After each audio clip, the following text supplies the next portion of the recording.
भारतीय चिकित्सा अनुसंधान परिषद के सहयोग से भारत बायोटेक द्वारा विकसित कोवैक्सीन में नवजात बछड़े का सीरम होता है। कांग्रेस के गौरव पांधी द्वारा साझा किया गया एक आरटीआई दस्तावेज वायरल होने के बाद सरकार ने इसे गलत तरीके से प्रस्तुत तथ्यों को खारिज कर दिया है। बछड़ा सीरम वैक्सीन विकसित करने की प्रक्रिया में शामिल है, लेकिन तैयार उत्पाद में बछड़ा सीरम नहीं होता है। सरकार ने दावा किया है कि यह वेरो कोशिकाओं को तैयार करने की मानक प्रक्रिया है और इसी तरह की प्रक्रिया दुनिया भर में उपयोग की जाती है। पोलियो, रेबीज और इन्फ्लुएंजा के टीकों में दशकों से इस्तेमाल किए जाने वाली प्रक्रिया भी यही है। आइए जानते हैं इस खबर को विस्तार से। सरकार ने कहा, नवजात बछड़ा सीरम का उपयोग केवल वैरो कोशिकाओं की तैयारी वृद्धि के लिए किया जाता है। विभिन्न प्रकार के गोजातीय और अन्य पशु सीरम वैरो सेल के विकास के लिए विश्व स्तर पर उपयोग किए जाने वाले मानक संवर्धन घटक हैं। वैरो कोशिकाओं का उपयोग सेल जीवन को स्थापित करने के लिए किया जाता है, जो मदद करते हैं टीकों का उत्पादन।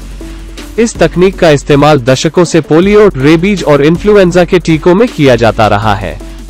वृद्धि के बाद इन वैरो कोशिकाओं को पानी और बफर से धोया जाता है और धोने की प्रक्रिया कई बार दोहराई जाती है, जो प्रभावी रूप से वैरो कोशिकाओं से बछड़ा सीरम को हटा देती है। फिर ये कोशिकाएं वैक्सीन के विकास के लिए कोरोना वायरस से संक्रमित हो जाती हैं। वायरस के बढ़ने के समय में वैरो कोशिकाएं पूरी तरह से नष्ट हो जाती हैं और फिर वायरस को मारकर शुद्ध किया जाता है। उस निष्क्रिय वायरस से वैक्सीन विकसित की जाती है। सरकार ने स्पष्ट किया, इसलिए अंतिम टीके में नवजात बछड़ा सीरम बिल्कुल नहीं होता है और बछड़ा सीरम अंतिम वैक्सीन उत्पाद का एक घटक नहीं है। भारत बायोटेक ने भी एक बयान जारी कर स्पष्ट किया है कि यह प्रथा न तो नई है और न ही छिपी हुई है। नवजात बछड़ा सीरम का उपयोग वायरल टीकों के निर्माण में किया जाता है। इसका उपयोग कोशिकाओं के विकास के लिए किया जाता है, लेकिन इसका उपयोग न तो SARS-CoV-2 वायरस के विकास में किया जाता है और न ही अंतिम सूत्रीकरण में।